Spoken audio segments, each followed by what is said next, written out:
Hello and welcome to Chattercade Podcast, where we walk you through a movie, ramble on about stuff that is 99.5% not related to the movie. That's James's math, not mine. And then we give our opinion on the movie in general. I'm your host, Dranking Thomas Hughes. We're gonna watch another shark film. Yay!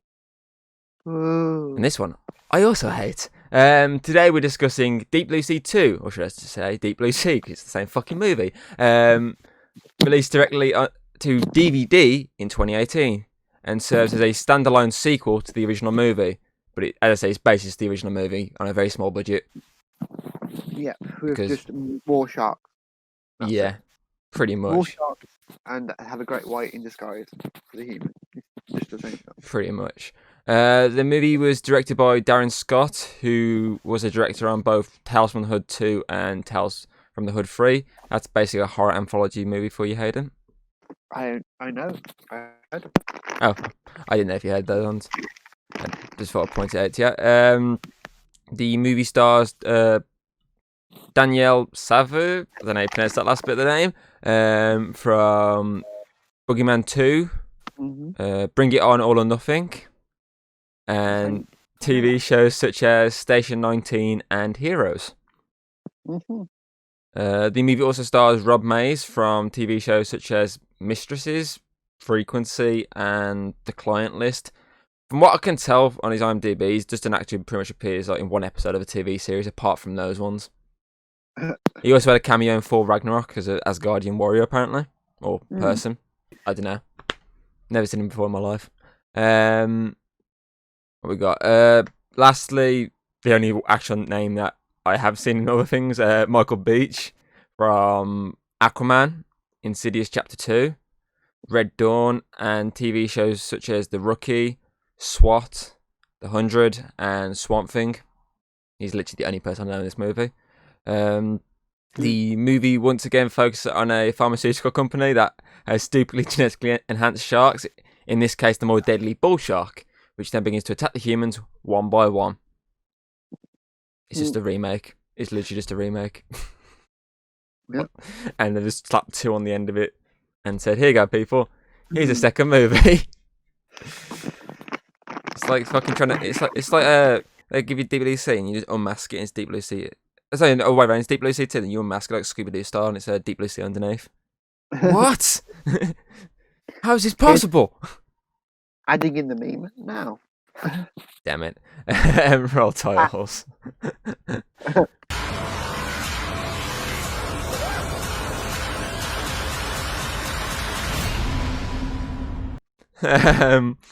So the movie opens with another thing stolen from the original movie, the Warner Brothers logo going all watery and fading away. Ooh. They literally just used the same. I was like, wait, I'm pretty certain that was in the first one. So I looked at it in the first one, and it is. The only thing different is it says Warner Home Media rather than Warner Brothers Studios. Because obviously it'd been DVD rather than cinema, which you wonder why.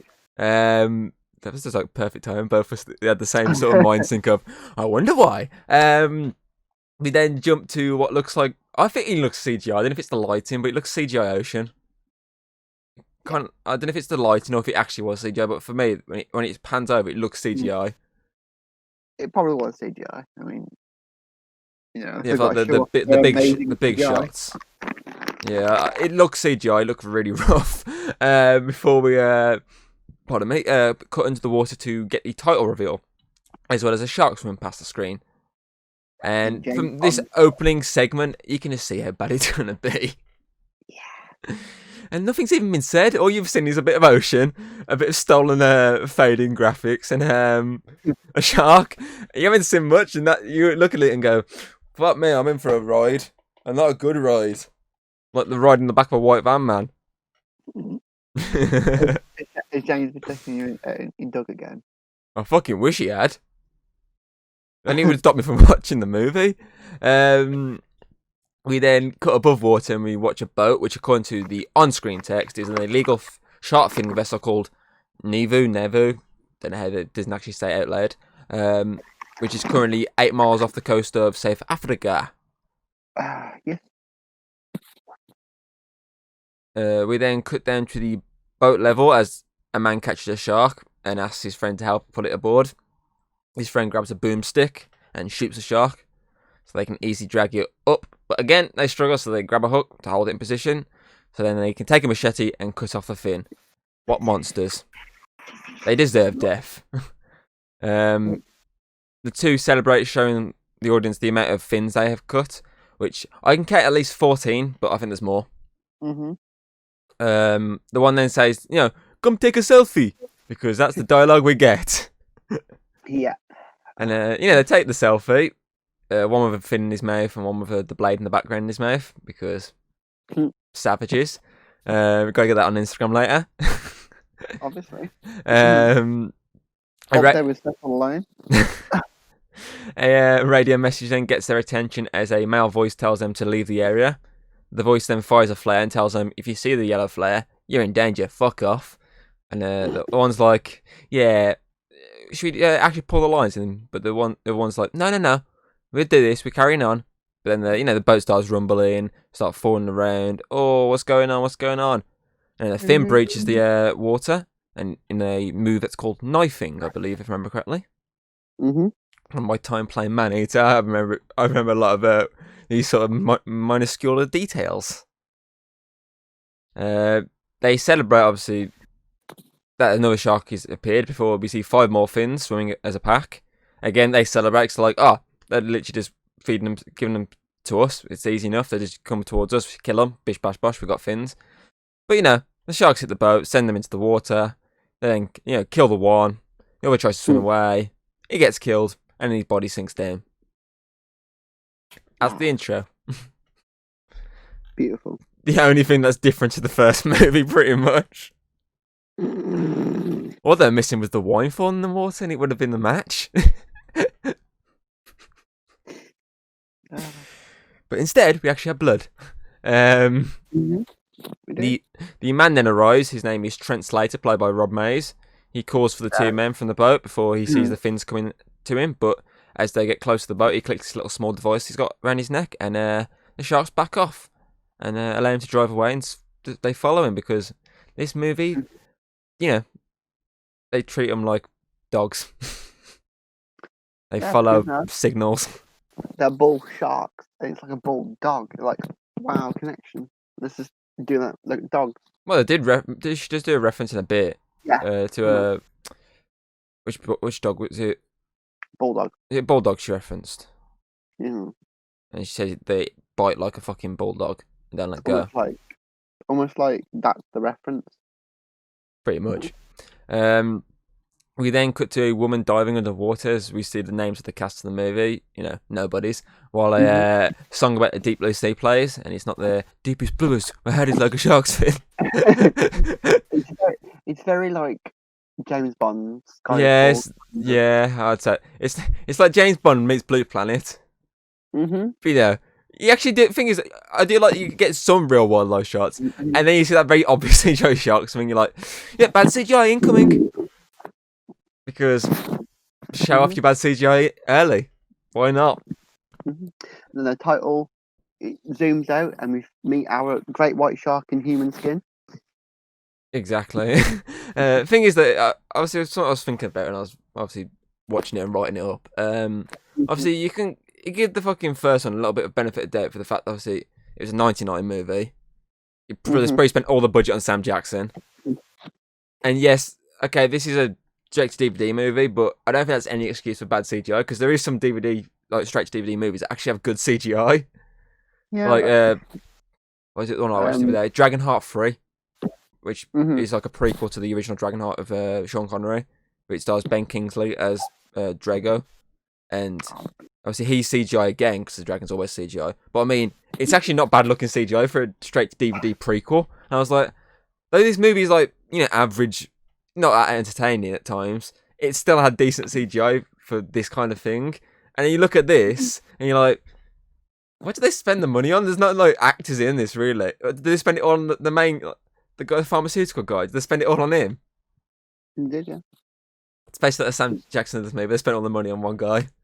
And it's the same sort of character. It's literally the same character. Pharmaceutical billionaire, except unlike Sam Jackson, this guy is an actual bad guy. Jesus Christ, movie. You just rehash everything.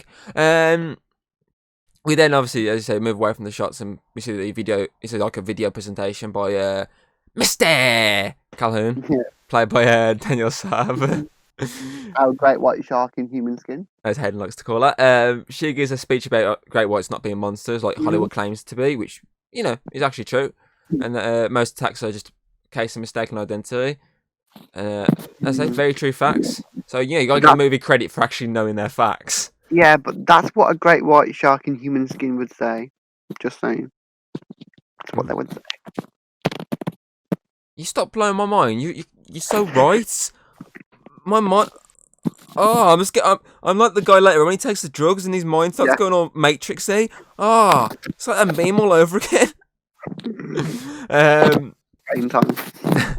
She then tells her audience that basically sharks are being hunted at an alarming rate for obviously all sorts of reasons, like obviously the thinnings of the food and just straight up is killing them. Which is why the company her mother founded is trying to protect them. And audience member then asks her if there's any species of shark she wouldn't swim with, since there's multiple species in the video. She says straight away, this goes bull shark, because they're the most lethal species of shark, which is true. They are.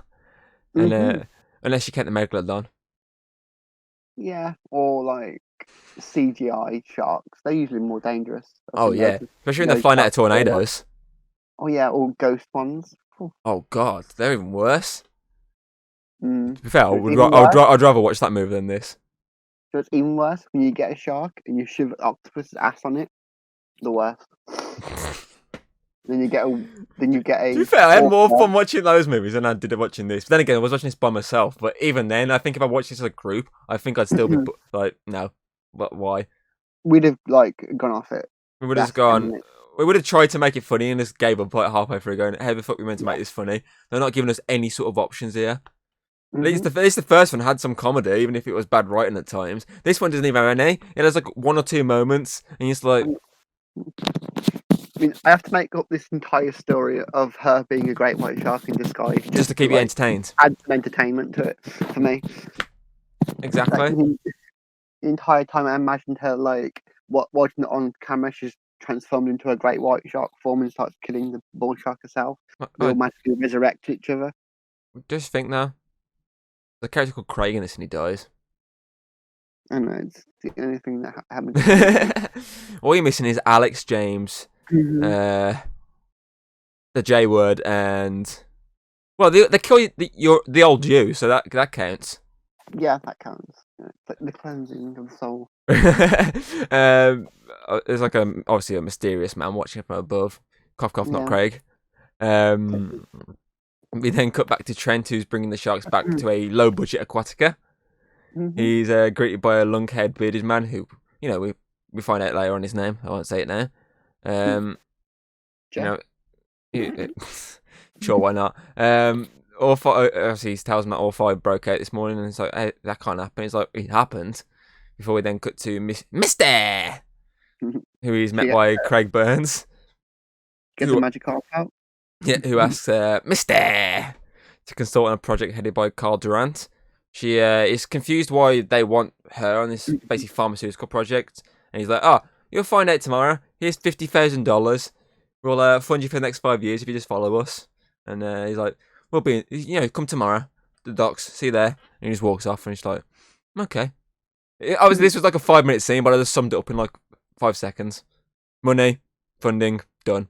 Bye. Like I saved some time.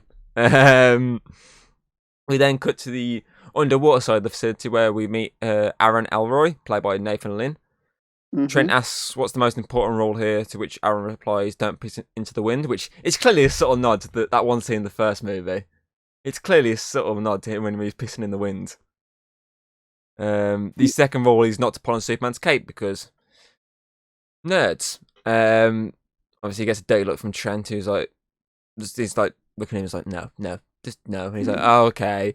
It's, make sure the perimeter fences are green. And he looks at it and goes, see, they're green. He's like, yeah, okay then. So how the fuck did 5 sharks go out for a swim then? And he's like, it's not possible. Look, it's green. Green. I'm doing my job. And he's like, well, clearly you're not. Oh, there's a little tunnel there and that little bit of wiring. Yeah, that's how they got out. They made a tunnel. Yeah. I'm gonna go fix that now. They're in diggy hole. At least that one does explain how they got out, because the first one didn't really explain how that one shark got out. No, At least this explains that they got out because they dug a way out. it's a realistic way of going out. Let's be honest, but it's also very simple.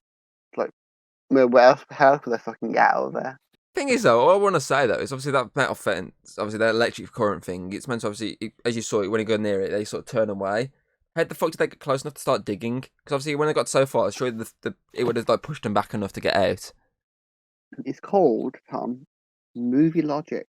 I know it's very complex, but you got to understand that movie logic beats real logic. What you see is not what actually happens. Right. Okay.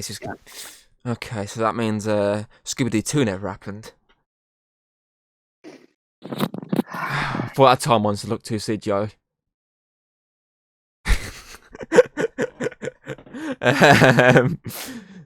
I've lost my train of thought. There we go. Learn your lesson. We then cut to the harbour where Mister meets Daniel Kim, played by Jeremy Bodo. I don't know how to pronounce that name, and Leslie Kim, played by Kim's sister. Names, people. Mister. I'm just gonna keep doing that joke. Then points out the 3 different job descriptions they all have before they all talk about the NDA they signed. The couple say they signed it because they've been waiting for this opportunity for a long, long time. While Misty just still, I've forgot the joke, but she is just baffled why she's here. They then jump on the boat and head out. Money. Pretty much. Eventually, the boat arrives at the facility where the bearded man greets them, and we now find out his name is Mike. Hi, Mike. Mike Wazowski. If Mike Wazowski was South African, yes. We also then learn the facility this time is called. Well, they pronounce it weird at first. They pronounce it something like Akios or something at first, and she's like, it's actually Achilleos or something like that, which is the child that swam into a shark. He's like, oh, that's the one, yeah. And then they then head off inside.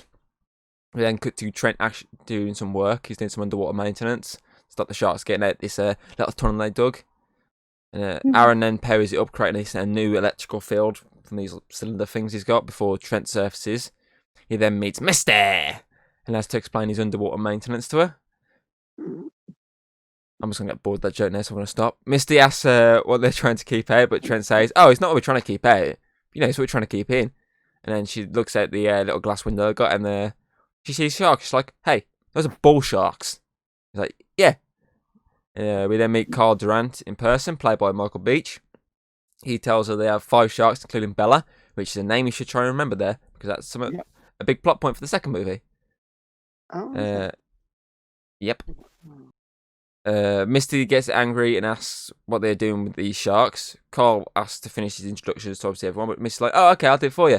That's Daniel, that's Leslie. There you go. Nice to meet you. Now, what are you doing with these sharks? And Carl's like, you know what? Let's go up top and we'll show you some more stuff up there. So they head off, and Misty then has another conversation with Trent, and she's like, oh, I was just telling them the truth, and he's like, you know what? We need more of that around here. Keep it up.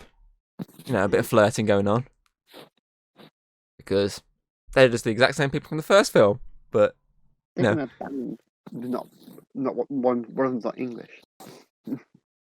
Pretty much. And it is a great white shark in disguise. On the surface, Carl throws. He goes up and it starts. Obviously, he goes, "Oh, Aaron, take the floor." He starts trying to speak, but Carl just chucks him into the water, which scares the newbies since they don't know what's going on. They try to help him, but he's dragged under. And when he resurfaces, the normal worker, so obviously Carl and Trent, just sit back, arms folded, watching, and watches Misty then dives in to save him.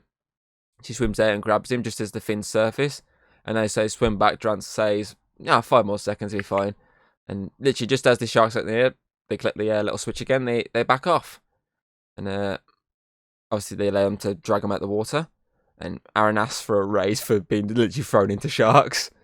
And Carl's like, I just like the flair for dramatic stuff, and Misty's like, you literally you can't condition train bull sharks. How's that possible? He's like, well, clearly it's possible. We just did it. Ha ha ha ha And ha. that's I it, got no. money. Ha ha ha ha ha. I'm going to be a dick to you the entire film. Ha ha ha ha. Pretty much. Carl then explains that. Oh, he goes, I'll explain everything later on. So you know, meet you in an hour's time in the wet lab, and we'll talk then. So Fucking Doctor episode. I'll explain later. Misty obviously then brushes off Craig, who's trying to put the towel around her, and then it's like, oh, I'll talk to him. But she brushes him off because it's Craig. Okay. And while Aaron complains to Trent about the shark biting his foot, he's like, oh, it didn't bite your foot. You imagine. And then he's like, oh, my shoe says otherwise, and he shows his shoe. And he's got like bite marks. He's like, she was playing with me, and he's like, okay, well, cut away. And exactly. Thing is, what if you think about it? Obviously, as a kid, obviously you have like stuff like Action Mans and like girls have dollhouses and whatnot. What if to the sharks, the people are basically just like a big dollhouse, and they just want to play with them? That's why Misty is like disguised as a human. She's trying to trick them. Yeah, she's trying to play with them. She's the one that bit his foot. Is this like the mini-series V from years and years ago, where like aliens are in disguise as humans? Like my what was it called again? What was that show with the foster parents that were aliens? Oh, My Parents Were Aliens. Classic. That's it. Classic. Yeah, it's like that, but sharks. Yeah, pretty much. Trying to do their great white shark propaganda. Oh no, we're all good. We're not going to kill you all at all. We won't slaughter you in your sleep. Great whites are great. Swim with us. The propaganda. Don't believe it. We then cut to a non-needed scene where Mr. strips down and dries off because it wasn't even like to fill time. It was like a couple, like what, say 10 seconds. Yeah, it's just to do it. Exactly, it's literally just not needed. They could have just had her just dry her hair and that was it. But no, they just went, just take all your clothes off, go down to your underwear and just dry off a camera. Why? Because Michael Bay says so. We then cut to the wet lab where Misty looks out the window and sees the shark swim past before we cut to Carl, who heads into his room. He sits on his bed and opens a little book containing some vials of blood-looking serum, which he drinks. Some weird, obviously, science brain explosion in his mind. And yeah, big brain time. Yeah, pretty much. And then there's a knock at the door which snaps him back into reality. And the knock is from Craig, who I didn't point out is actually his lawyer. Craig has a job. He tells him obviously they have a problem with the incident from the start with the people dying. He's like, Trent believes that obviously people are dead, and he's like, oh, he thinks they're dead. He didn't actually see anything. He thinks, and basically the lawyer's just like, yeah, but there's still an issue with this. If obviously these deaths do come back and whatnot, we're fucked. And he's just like, oh no, don't worry, we got this, because once we've done this, we're just gonna kill all the sharks and get rid of all the evidence. And Craig's like, okay, bye. It's good that a shark wasn't listening to that entire conversation. Yep, because outside the window, there's a shark looking in, just watching that entire conversation. Which, as I pointed out before recording, was literally just like a rehash of that one scene from the first one where you didn't see a shark, but it was clearly a shark swam past the window. But this time they went, hey, let's let a shark look in. Let's let the shark go like, I'm not going to kill anyone. Oh, they're talking about killing us? Fuck it, let's kill them all. Pretty much. Well, they are smart, so they probably would latch onto that and go, wait, he's going to kill us? Fuck this guy. Fucking kill him. Come on, Great White in disguise, come and help me. This entire time she's been helping them. She's the missing link. Maybe. She's the one who taught them to understand English. Wow. Yeah. That just blew my mind. Blew my mind enough to then say Carl gets a key from his drawer and puts it around his neck because that's going to play a point later on. But he grabs another bit of drug and puts it in his pocket. Blood drug. What have you been drinking? We then cut to Leslie and Daniel as Daniel eats some sweets. Isn't that? And there's a fucking Swedish fish, whatever they're called. Mm-hmm. And she's like, "Oh, how can you eat?" Oh, at this moment, he's like, "Oh, it's fine." And then he explains the fact that he's been lying to her for the past 7 months. The fact he's actually been working with Carl for that long, and she's getting really pissed off. She's like, "Whoa, what?" And he's like, "Oh, look, I can explain my actions in the most Hollywood explanation possible." Yeah. You know what to say, Hayden? I don't want to. Money. No It's money. money.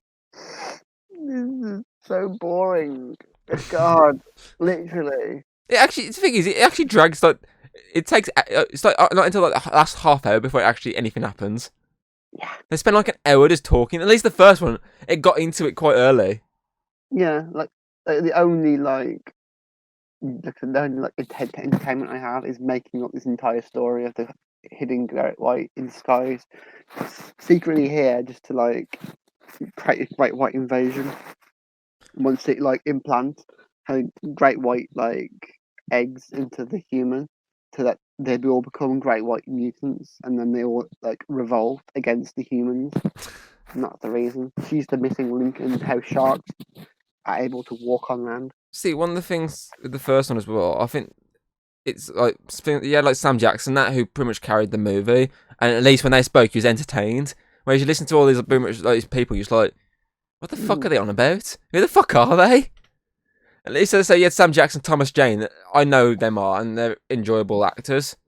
And it's that's one of the major differences. They went, hey, here's £5. There's 5 some actors. Like, and then whatever changes left, just go down the shop and get some sweets. Out of all these actors, like I only know like Misty because she was in a film that has a person with my name on it. Hayden. Yeah, and I know your name. I mean, I'm just trying to think of the film. Yeah, Bring It On. Oh, was it the Bring It On one? Yeah. Ah. That's Hayden Panettiere. That's the only person I know is the one who plays Carl Durant because he was in Aquaman. He played Black Manta's dad. Ah, that film which has that person which no one speaks of anymore. Yeah, that film. That film. That film. Oh, yeah. She's getting a sequel with her in it. Plus, I know from Swamp Thing as well. It was good in there. Where were we? Back to the film. I don't want to go back to the film, please, no. I think I'm at the point where Leslie caves in and basically accepts because, money. And what's done is done. Before we cut to Misty, who watches... I believe it's Trent doing some work. I can't tell because you can't see the face. It's Trent or Mike or some fucking person. Someone doing work. The three then meet Carl and his team minus Trent in the wet lab. This is what makes you think it was Trent. Carl finds out Daniel's told his wife no about them working together, which makes him happy because he doesn't have to lie to anyone else. And Carl then explains that his company is the leading company in biopharma drugs, which includes, but obviously before he says anything, Misty butts in and says performance enhancing drugs. But in this case, they've created drugs that can alter the brain, and the antibodies, get this, Hayden, are in the sharks. Oh wow, who would have thought that? Plot point. Misty points out that basically doing the test on the sharks is pretty much inhuman, but Aaron then radios straight and tells him, "Oh, just bring Bella down. We're fine now. We'll just get going." So, we cut to the surface. Trent injects some drugs into Bella. Then they, raise her up into the lab, whatnot, so we can get this rehash scene. She's totally asleep. Yep, totally asleep. And Mike and Trent come up with her as well. Latch on the device to monitor her. This scientist called Josh, who's randomly appeared now, gives her a rundown of the condition. Oh, she's fine. She's fast asleep. Not going to wake up and eat my arm. Carl then explains that the drug has massively increased Bella's brain, and that this drug is basically going to allow us to overtake artificial intelligence since it's becoming better and better every day, which will lead to how do I put this? Robots taking over the human race. Terminator. But literally, that was my whole thought in my head when I was watching that bit. I was like, he's basically just explaining the plot of Terminator, but with sharks. He wants the T-1000s versus the sharks as the fight. Pretty much. So Misty then points out the fact, obviously, this is pretty much just a god complex. He's like, oh, no, we'll all be gods. And man. it's just like, well, I'm sorry, what the fuck's going on here with this plot? At least the first one was intriguing in the sense that they're trying to cure someone like Alzheimer's, but I mean, we want to fight robots. Stop robots.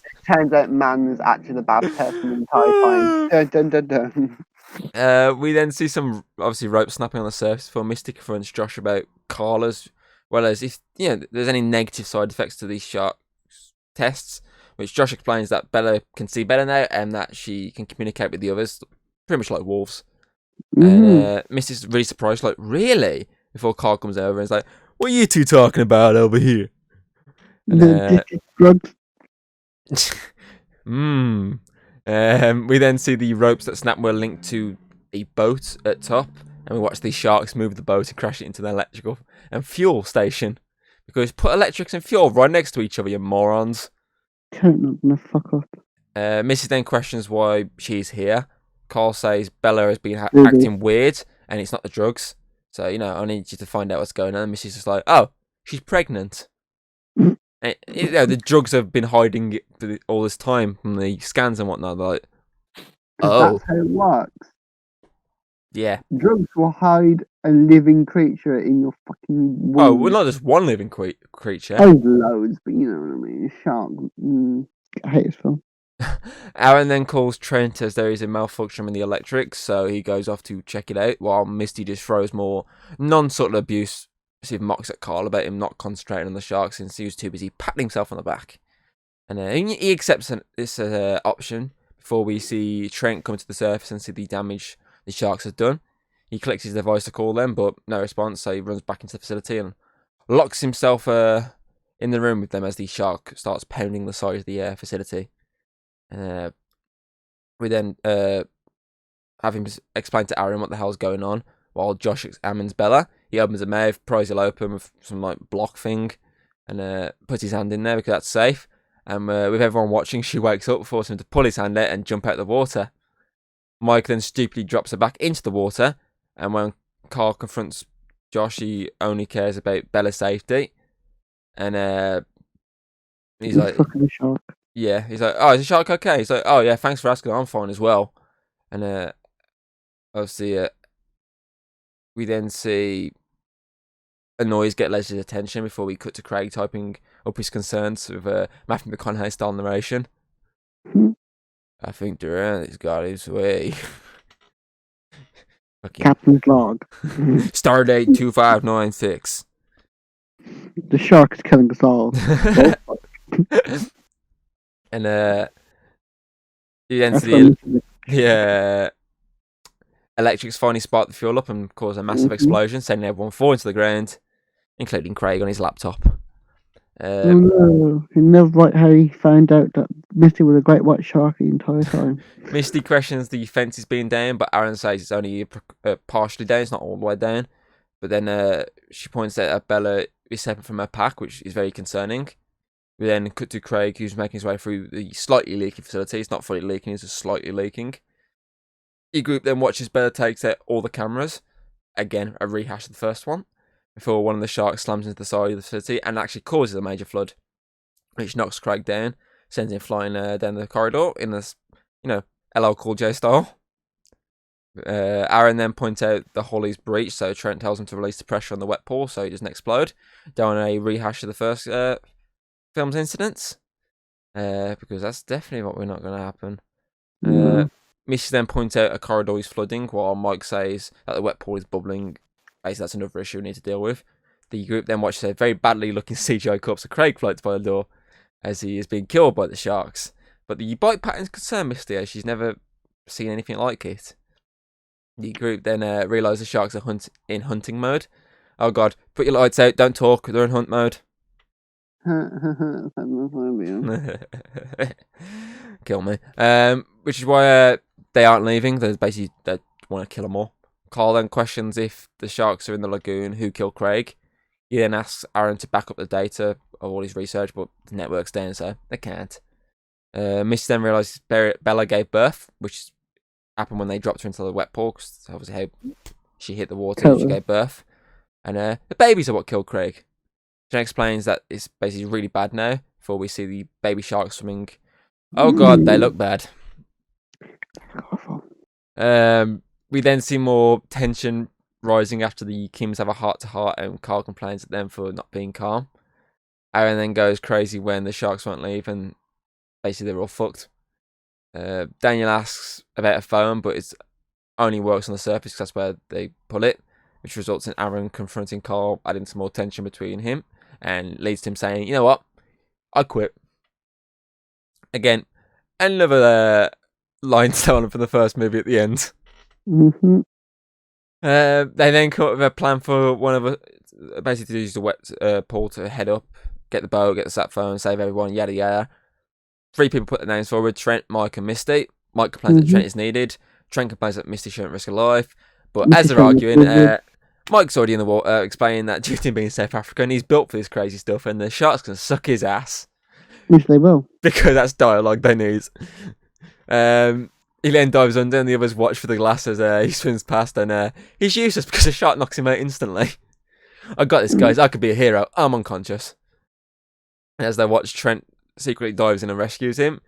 And when in the lab, Misty tries to give Mike CPR, which eventually works to everyone's joy.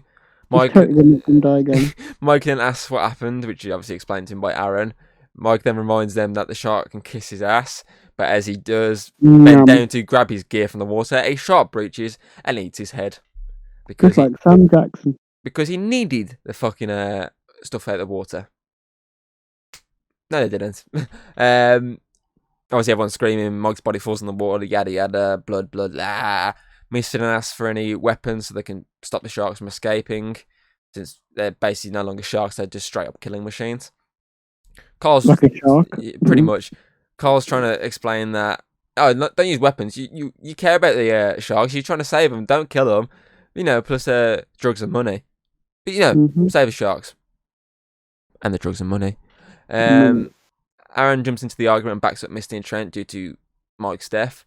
Trent then points out that the wet pool is losing pressure before Aaron yells it's going to blow, and it bursts, sending everyone in different directions. So we've got Team Leslie, who's by herself. We've got Team Daniel, who's by himself. We've got Team Misty, which is Misty and Trent. We then have Carl by himself, and finally we have Team Aaron and Josh. And they're all in colour-coded rooms, so you know who's where. Pretty much. Because lighting weirdly. Have a green corridor, have a red corridor, have a yellow corridor, have a pink corridor. Woo! Don't know why that's a thing, but it is. Great cinematography, guys. Woo. Trent and Misty have a heart-to-heart to address the situation where Trent reveals to her that Carl has been taking the drug himself, which causes her to realise that, oh, that's why he's still here, because he's on drugs. High fuck. Pretty much. And Trent and Misty then make their way through the water before we cut to Team Carl, who's making his way through the water. We then see Daniel having to swim while looking for Leslie. We then see Aaron and Josh as they make their way through. Aaron wants to find the others, while Josh wants to, get the fuck out of the water. Which they're like, yeah, you know what? Let's actually get the water. We then cut to Leslie, who's unconscious, floating through the water. As Aaron and Josh make their way through the next part, they also again argue about the plan, but they still head off into the crew quarters. We then cut again because this is like constant fucking cuts. Yeah, but it's a good film. I'm just saying it's the constant cuts because that film had a lot of cuts, but still turned out to be great compared to this piece of shit. We then cut to Carl, who downs some more of his sweet blood drug, and see some more Matrix style mind-blowing, big brain thinking stuff. And he then bumps into Misty and Trent, and they explain that everyone must have gone through different exits. Trent then says a quote, which I did like, which is like, oh, it's not fun when the rabbit's got the gun. I did like that quote. That's quite a nice quote. Carl then says they should be able to get out for the like filtration system thing, because basically it's like a backup exit. And he's like, oh, it would have been nice to know that. So they start heading off to find the others, and we then see the baby sharks go after Daniel, who has to grab hold of a pipe above him and hold on to dear life, as the sharks just keep jumping out the water to try and bite him, because baby sharks want to eat. Eventually, they stop, and Daniel just falls into the water, but doesn't die since they disappeared, so he swims away. Aaron and Josh then finally make it to the quarters and try to shut down the door, but it's broken since Aaron didn't, actually fix it. So this allows the baby sharks to swim into the room, and Josh has to hide in a shower while Aaron hides on a bed. And we then watch as the sharks attack the glass, and eventually breach and flood into the shower and kill him. And if only Crawler come out a year before this movie, and the guy would have known how to survive a shower. If only. The fair though, she did have a way to jump out over the shower. I'm pretty certain that was like one of those sort of, essentially just like a door you fucked. You can't get out. So essentially, it was fucked. Also, it was a good film of logic. This isn't. Pretty much. Also, Cat's got Larry. Following the death, we then rejoin the Team Mister. She threatens to tell everyone about what's happened, but Carl reminds her she signed an NDA, so you can't. And Mister reminds him, "Oh yeah, Craig's dead. He's your legal counsel, so keep that NDA up and running." And he's like, "Oh yeah, good point." And then while they argue, Trent's like, "You know what? Just feed me to the sharks. I've had enough of you two." Good. Trent tries to open the door, and as he does, Misty hears Daniel, so she leaves the two men to find out what's going on, while Carl locks the door because he's an arsehole. He then breaks the lock, which Trent spots, punches him, explains to Misty then, "Yeah, Carl broke the door. Okay, I'll go topside. I'll get help, but I'll come back down for you. Okay, bye." Great dialogue. Bruce was exactly the same as that. Exactly, and I did it in less time. I cut out like the boring just standing there looking at each other. Because, we then cut to Aaron, who's using the bed as a makeshift boat to float around the facility while Carl cracks open a vent to escape. Oh god, he's venting. Among Us joke. Trent then angrily confronts him for leaving, while Carl still defends his actions because his drug is basically groundbreaking. Yada yada. Trent's still like, "You're still paranoid, thinking the machine's going to take over your nuts case, numbskull, whatever you want to call you dumbass." And by now Leslie's actually woken up, and she's calling for Daniel. He eventually spots her through a door, and he has to pretty much watch as she gets devoured. But he gets to see some very bad CGI effects of her face. This is literally why I want to do our projects as practical as fucking possible, because it looks fucking shit when it's CGI. Well, when it's done right, it doesn't. When it's done like this, it looks shit. They climb up the ladder near Trent and Durant do, and they're out to freedom. Misty finds a welding tool, which is something she saw earlier on, because that was the reason why that whole scene was there, just so she can go, "Oh yeah, there's a welding tool. I could use that." And she takes it before the two men make it to the surface to see the damage done, which includes the boat being really far away and a fin between them. Trent then takes the phone and calls for help before we cut back to the baby sharks having a little swim. And at first it looks like a basically useless scene that are just there, but when Aaron comes around the corner, you're like, okay, that's why, as he gets knocked off the bed. We then see Daniel walking and crying before he bumps into Aaron. Daniel requests Aaron just to let him die, which sounds like Hayden right now, but Aaron points out Leslie wouldn't want him to die. She wanted him to live. So it snaps him out, and they're like, okay, let's go survive. And this kind of works because they end up bumping into Misty, who's just cut through the door. And they're briefed on the situation, who's dead, who's not dead, yada yada. And the two men head on through. The sharks arrive. Misty takes the welding tool to defend them, but the sharks ignore her, swim past and go after the two men. So as they're climbing to the top, the water begins to flood around them. Wonder what's going to happen here. Tells you CGI, that's what. Trent above surface then confronts Carl as he wants the key, which Carl had earlier.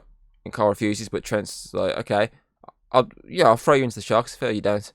And he's like, yeah, you can have my key. So he gives him the key, and Trent then walks over to go save the others, and he finds Aaron crawling out, so he drags him out.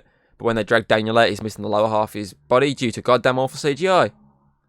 They could have done that so practically, but no. They drop him in because oh, we could like put him to rest up here, but nah, just drop him back in for the sharks to eat, and slot the hatch just to make sure they can't get him, and Misty now armed with a rebreather uses the pool in the wet lab to escape to the surface. Carl points out, obviously she's swimming towards him. They're like, oh, there she is. And the fin breaches, so, start yelling at her to swim faster as you do. And, she gets there, has a fight with Carl. Oh, you left me for dead, yada, yada. Oh, Daniel's dead. Whoops. You're a devil, Carl. Oh, let's argue some more. Trent points out a Coast Guard drone is arriving to check out if they're legit, and a shark breaches and eats the drone. Oh no. Because sharks like drones now. They realise the robots are taking over the world and want to get on before them. They're taking over! This is what we're made for, guys. Let's go. You see what the fins breach. Dun, dun, dun, dun. You got the fucking army of drones coming at them. Sharks versus drones, the movie. Would probably be a better movie than this. And obviously, he's like, Carl's like, oh, my sharks are so incredible.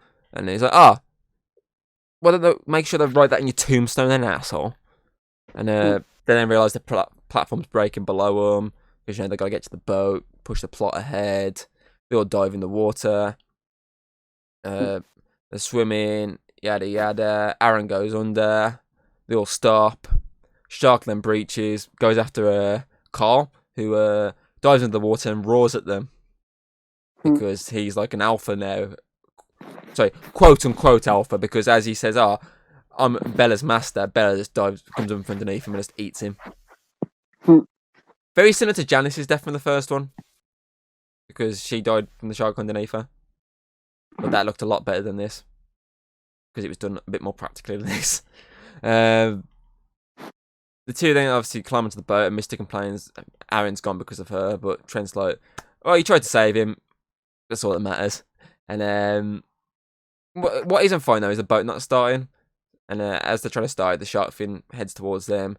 Misty points out the boat's going to be just torn to pieces if it fucking hits us. And then Bella just breaches from the surface and flies at the boat, only to hit by two flares from Trent and Misty. And Bella, quote unquote, dies. Quote unquote. Aaron then jumps out the water and they rescue him. And they try and leave.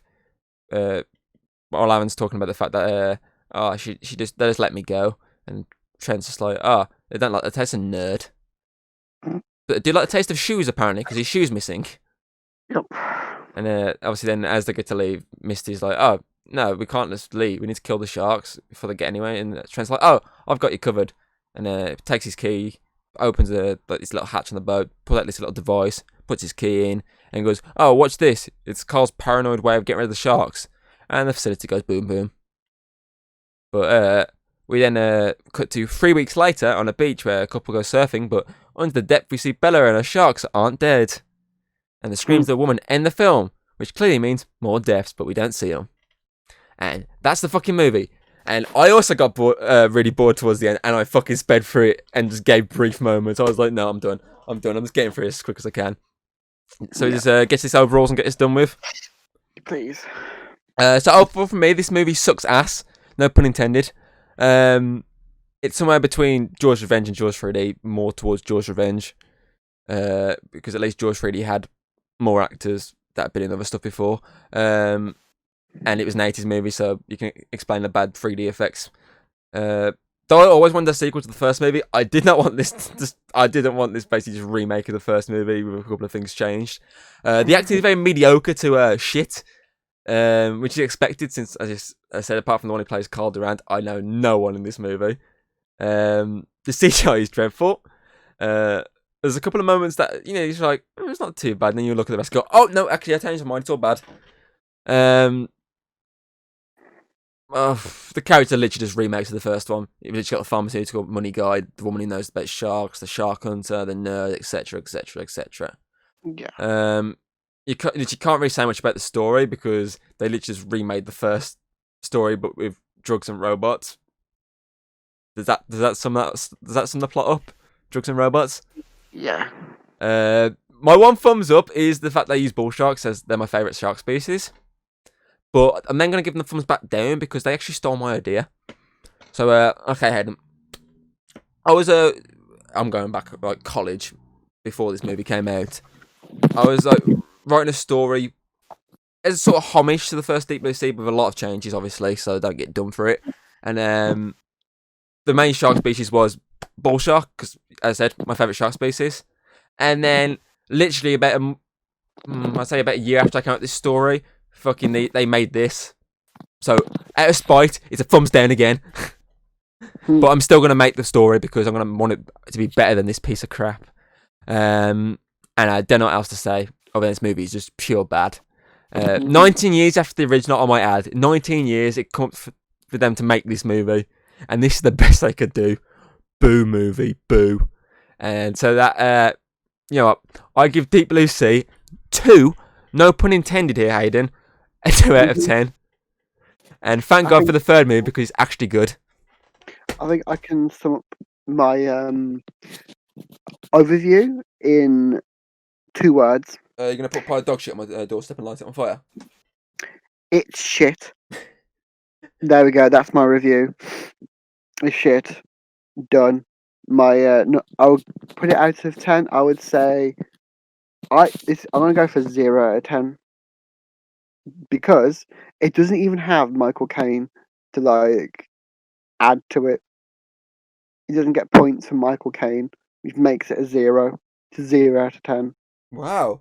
Chat K first, 0 out of 10. Wow. Like most of the films, some of the films you showed me have been boring. But this one, literally, I wanted to die watching it. Wow. I don't think I've ever given a movie 0 out of 10. I at least find something in it to do like a 1 or 2. I have a few films. Plus IMDb won't let me put movies at 0 out of 10, so I can't do it literally. I don't give a shit. I'm that place. IMDb. That one. What you said then. So that gives Deep Blue Sea 2 a Chatter Cave overall score of 1 out of 10. So my question of the day is, why do you think they basically just remade the first movie on a worse budget instead of actually making a brand new movie like they did with the third one? Money. I wouldn't even say money. It was straight to DVD. You're not going to make that much money off this. It went to, and like on the rankings, like I think it was on Microsoft Store. It was like number 10 when it first came out. That's really bad. Think about it. It's an easy, quick cash grab because it's literally pretty much just, you've already got a story written for you. Just alter it slightly. You don't need a big budget. Done. However, it's also probably some like director probably kind of think, oh, this is going to be the greatest film I've ever made, and then thinks, oh, what I'm going to do multiple different colours for each corridor so people know where everyone is. I'm like the best there, and then he gets fired and no longer gets hired in Hollywood for anything else ever again. Well, he pretty much didn't do much before this. A lot of the films I was looking at he was doing, it's not really anything. The only ones I knew was the Tales from the Hood movies. That was the only 2 I knew. Everything else I didn't have a clue what they were. I've never heard of any of the other things he did. So that's why. At least the fucking first one was directed by someone who's known. Probably because it was made because it was cheap to make. Exactly, is literally the reason why. Okay, let's end this shit. So that's it for the Chat K podcast this week. Join us next week as we end our little Deep Blue Sea adventure. We discuss the definitely much improved Deep Blue Sea 3 compared to this one. But until then, I've been your host, Dranking Thomas Shoes. And I am literally at this point, I'm going to end up drowning myself after watching a fucking shark film. And this has been Chat K podcast. And since this crappy movie is over, and I'm more cheerful now, and I want to make Hayden drown herself more, I'm going to end on a song. Go on, Hayden, you know these words. Baby shark, do do do do do. Baby shark, do do do do do. Baby shark, do do do do do. Baby shark. Hayden's dead, dead, dead, dead, dead, dead. Hayden's dead, dead, dead, dead, dead. Bye, bye, bye, bye, bye, bye, bye, bye, bye, bye.